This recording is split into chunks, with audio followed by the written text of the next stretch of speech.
Okay, first thing you have to realize or learn, and I'm sure many of you know, is that there are basically two basic organs that are responsible for acid base in our body.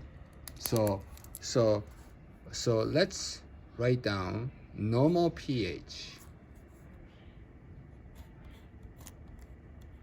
is 7.40.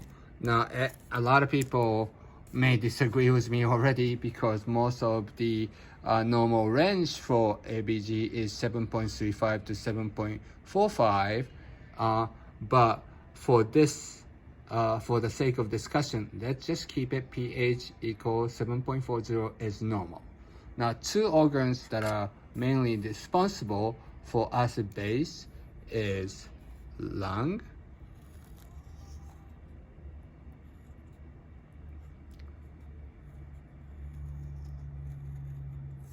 which is basically responsible for ventilation and oxygenation. Now, oxygenation, that's very simple. Everybody can understand that. Lung is responsible for oxygenation, which is very different from oxygen delivery, which is basically carried out by blood hemoglobin and also cardiac output. So, and ventilation, so let's write it down. Red blood cells and heart are responsible for oxygen delivery. Now, ventilation is basically, to make it simple, is basically exchange of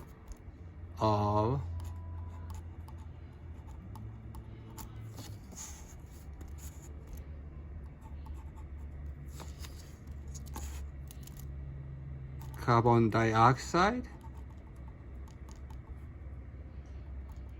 and others. I mean, sometimes you can ventilate off some of the very small organic molecules, but we're not going to get into that. But these two concepts are going to be very important for you to understand when we start talking about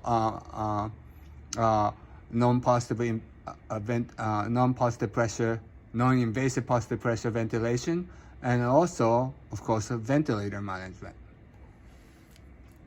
The other thing that's important, well, this is lung, and the other things that are important are kidney.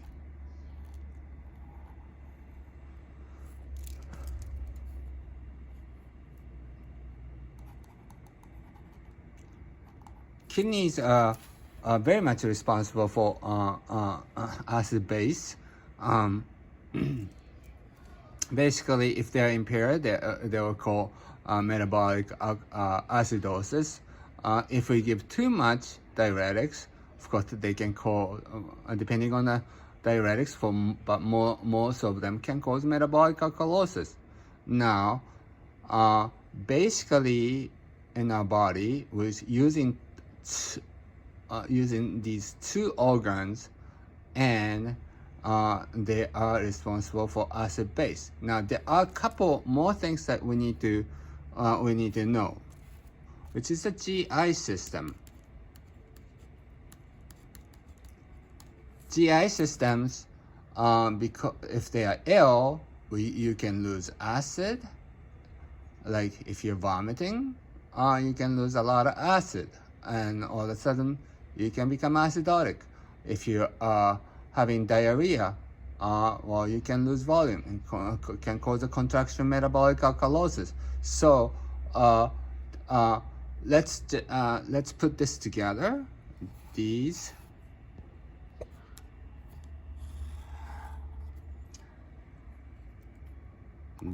are metabolic problem. These are respiratory.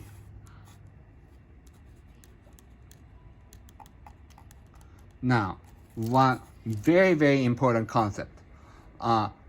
Metabolic when we talk about compensation, we want you to know this. I want you to know this. Lung is really, really good at compensating metabolic acidosis very fast because they can ventilate. So in a matter of minutes to an hour, they can compensate metabolic acidosis. Hence, when we are dealing with metabolic acidosis, we tend to hyperventilate. Well, that's because they are very reliable on making things a lot better for metabolic acidosis by just hyperventilating. Now, kidney not so much. They are not as good as of an organ to cause or to create iatrogenically or manipulate kidney to compensate for respiratory acidosis. It's hard, and that's where renal replacement therapy comes in, aka dialysis. So let's do an example. The first thing you're going to see on pH or ABG result is, of course, pH. Everybody knows if you see pH 7.20, that's not good. Everybody knows that, but there are some exceptions to the rule. And then we can divide it into respiratory acidosis and metabolic acidosis. Now, in this video, we're gonna concentrate on respiratory acidosis. Now, respiratory acidosis can be defined as acute and chronic or somewhere in between. So let's just for the sake of discussion, I'm gonna change this pH. Let's say 1.6, so 7. Let's just say 7.24.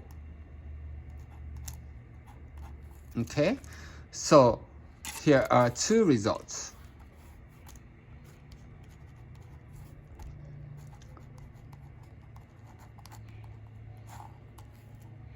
pH is 7.24 and PCO2. This is very important. Let's just say let's just say PCO2 is 60 and PCO2 on one patient. Okay, let's just say patient 1, patient 2, and PCO2 80. Question: which patients are sicker? The answer is actually this patient. Okay, so here is how you think of it. For every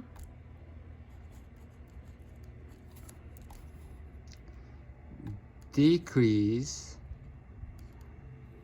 I'm sorry, I should say increase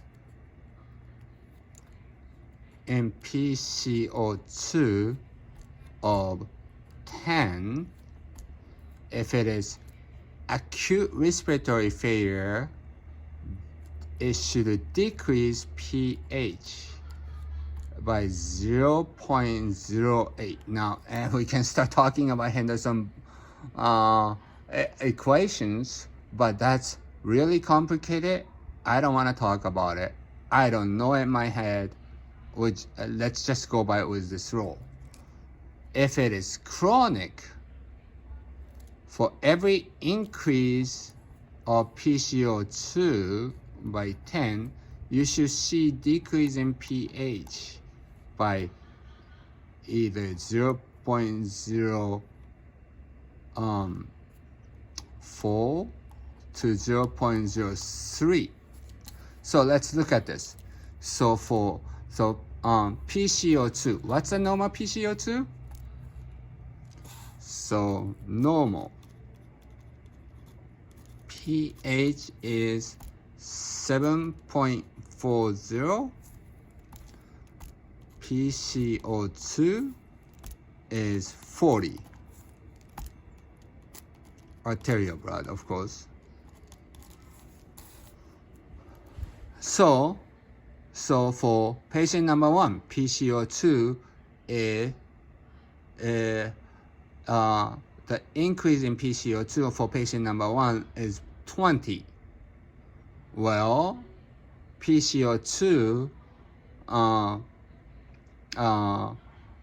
increased by 20, so pH should went down to 7.24 for only increase of PCO2 by 20, and pH decreased by 0.16. See, pH is 2.4. 7.4 minus 7.24, 0.16. What that tells you right there, this is acute respiratory failure. Now, we're not going to talk about metabolic compensation yet, but that tells you right there this patient is in trouble, even though pH is on, is not like 7.00, but this patient, depending on the clinical picture, may require intubation, may require non-invasive positive pressure ventilation such as BiPAP or ABAP, depending on clinical scenario. Now, the clinical scenario is always important. Now, if the patient is breathing fine, some people may observe these kind of patients, hoping that the compensation will kick in pretty early. However, it is generally recommended to intervene somehow with some sort of ventilation. Again, this is a ventilation problem, right? Again, ventilation, exchange of carbon dioxide, oxygenation, oxygen delivery. We're strictly talking about ventilation problem.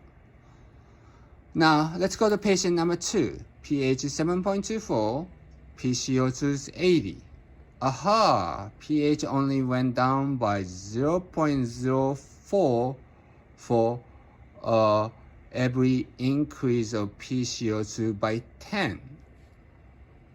I bet you this patient looks just fine. He's already compensated. He may live there somewhere.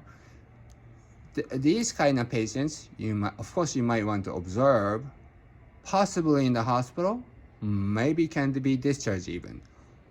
But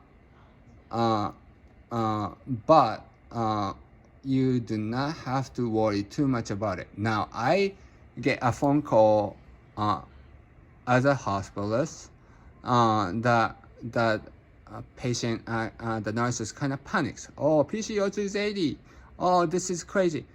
And I often give them an order, no, if the patient looks fine, let's just watch. Because I'm doing these calculations in my head. I hope this helps. This is the first part of ABG basic series, and let me know if this is going to help. And there will be lots more to talk about, including mechanical ventilation and renal replacement therapy. Thank you very much.